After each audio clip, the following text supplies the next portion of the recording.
In an attempt to clear some of my review pile of shame, today I'm looking at Zvezda's BTR-80.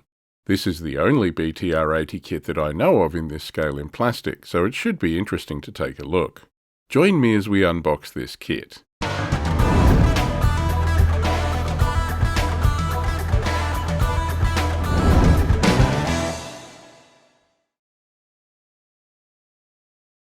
This is 7401, Zvezda's BTR-80 kit in 1/100 scale. It's a snap-fit Soviet armoured personnel carrier from the company's Hot War wargame range. In a stunning departure from Zvezda's usual practice, the box art actually represents the version you'll get when you build the kit. The BTR-80 isn't a new kit. It dates back all the way to 2013. Unfortunately, Hot War is essentially defunct as a game system, but these 15mm kits are usable in other modern and Cold War tabletop miniatures games.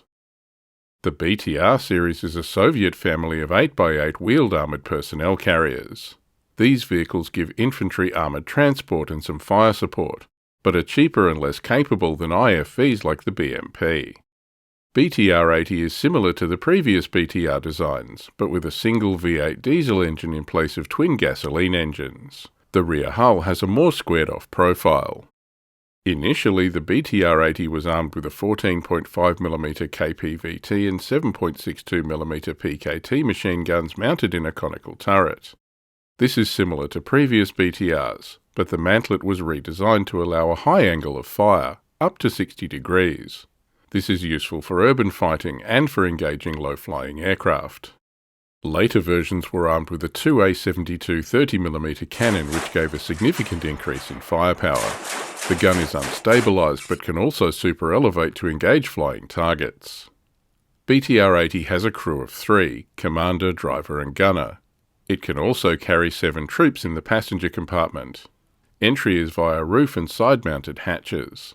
The side hatches hinge forward to provide some cover from incoming fire during egress. Armour is light, really only proof against small arms and shrapnel. BTR-80 is fully amphibious, being propelled through the water by jets. This makes it popular with naval forces. BTR-80 entered service in 1984 and first saw active service in Afghanistan. It has been widely exported and is operated by over 30 countries. The design has continued to be modernised and upgraded and is still in service today. Let's look at the back of the box. There's a 3 view of the completed kit, which is 7.4cm long and has 17 parts. Many of these parts are wheels. The kit is moulded in the new, harder styrene that's easier to cut, sand and paint. The contents are listed as 1 personnel carrier, 1 flag and 1 unit card. The plastic comes on 2 sprues of dark green plastic.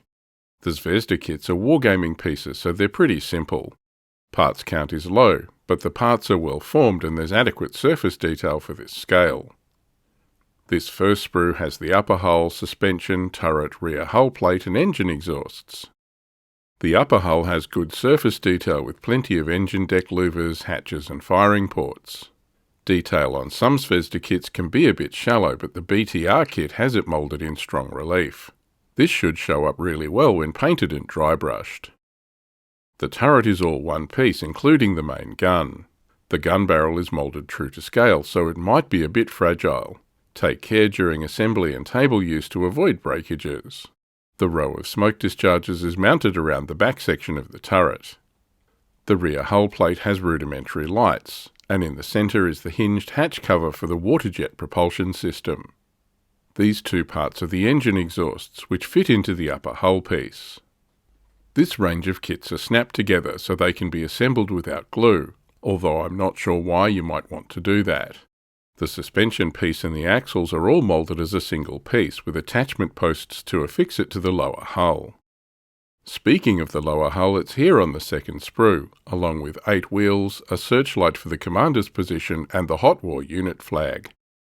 The lower hull in my example appears a little warped, so there might be some pressure required during assembly to avoid gaps. You can see the post holes to accept the suspension and axle piece. The lower half of the side doors is moulded on here too.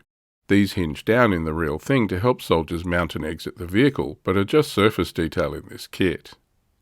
The 8 wheels are separate pieces with some nice moulded on tread detail.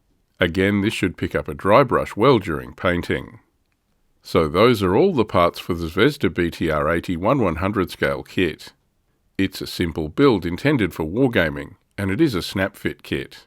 Despite these considerations, the overall level of detail looks good and is moulded in strong relief.